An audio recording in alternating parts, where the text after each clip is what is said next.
Yeah, am truth 9 on the mic. अरू देश भन्दा सानो देश हाम्रो त्यही देशमा धेरै भ्रष्टाचार बनेको देश यो गोर्खालीको रगतले अनि सरकार चाहिँ यहाँ भ्रष्टाचार ओलिरे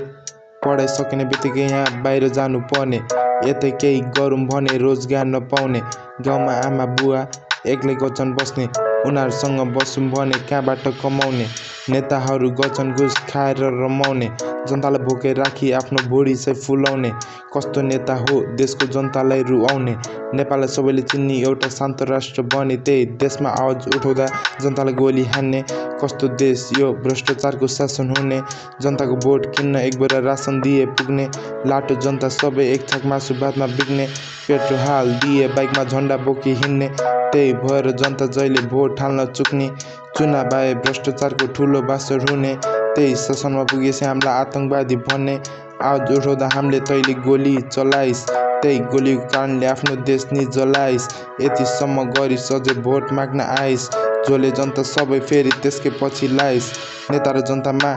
केही फरक छैन नेता घुस लिने जनता मासु भातमा बिग्ने के भयो मेरो देश बचाउन कसैले केही हुँदैन यहाँ आवाज उठाएर एक्लैले आऊ सबै मिलौँ हाम्रो देशलाई बचाऊ राम्रोलाई भोट हाली भ्रष्टाचार हटाऊ आऊ सबै मिलौँ हाम्रो देशलाई बचाऊ हामीलाई दबाउन खोज्ने सरकार बदलौँ या